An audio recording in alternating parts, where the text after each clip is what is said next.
Baik, hai teman-teman. Hari ini saya akan mereview jurnal tentang algoritma pencarian seperti BPS, DPS, dan lain-lain. Sebelum itu, tentu perlu mengetahui apa itu algoritma pencarian.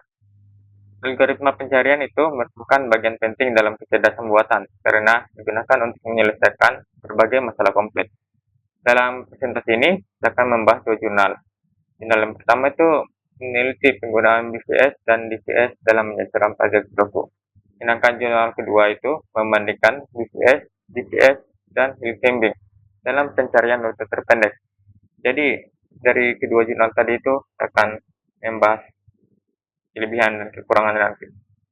Yang pertama, itu jurnal yang pertama itu Sudoku Solution a Comparative Analytic of DPS and DPS. Jadi inti pada jurnal ini, penelitian ini menjadikan Sudoku sebagai problem klasik untuk menguji algoritma pencarian. Metodologi yang digunakan adalah implementasi DPS dan DPS pada puzzle Sudoku. Lalu, dilakukanlah pengukuran waktu eksekusi dan jumlah langkah. Dari hasil penelitiannya mereka, menunjukkan bahwa DPS itu lebih sistematis, namun lambat karena harus mengeksplorasi banyak kemungkinan. Sedangkan DPS itu lebih cepat, tetapi berisiko terjebak pada jalur yang salah. Jadi kesimpulannya, DPS itu cocok untuk solusi sementara DPS lebih efisien pada kasus tertentu. Nah, untuk yang kedua itu pencarian rute terpendek dengan menggunakan algoritma Deep First, Breadth First, and Hilkenbling. Nah, di sini penelitian ini berfokus pada efisiensi perjalanan dalam menemukan rute terpendek. Metodologi yang digunakan itu adalah simulasi pencarian rute dengan BPS, DPS, dan Hilkenbing.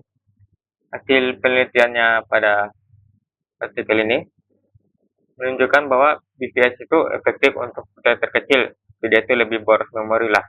Sedangkan DPS itu lebih hemat memori namun tidak selalu optimal.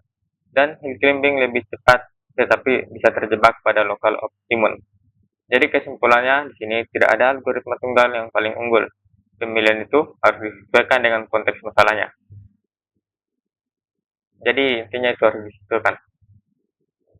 Kemudian perbandingan antara dari kedua jurnal tersebut tadi, jika kita bandingkan, kebenaran utama kedua jurnal terletak pada domain masalah dan metode yang digunakan. Jurnal pertama itu fokus pada Sudoku dan hanya membandingkan BPS serta DPS. Sedangkan jurnal kedua itu fokus pada pencarian rute dan menambahkan Hilkenbing sebagai pembanding.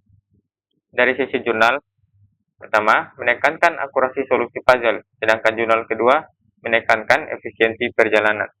Hal ini menunjukkan bahwa algoritma pencarian memiliki kelebihan dan kekurangan masing-masing. Jadi, tidak semua algoritma itu hebat, tapi ada kekurangannya dan kelebihannya. Jadi tinggal disesuaikan tergantung pada konteks penggunaannya. Jadi kesimpulannya, secara umum BPS, DPS, Hilkenbing, Breadth First, Search, and Generate Test adalah algoritma penting dalam kecerdasan buatan. Kedua jurnal yang telah direview tadi menunjukkan bahwa tidak ada algoritma yang selalu terbaik. Pemilihan algoritma harus disesuaikan dengan masalah yang dihadapi, apakah itu puzzle seperti Sudoku atau pencarian rute perjalanan. Sekian dari saya ucapkan terima kasih.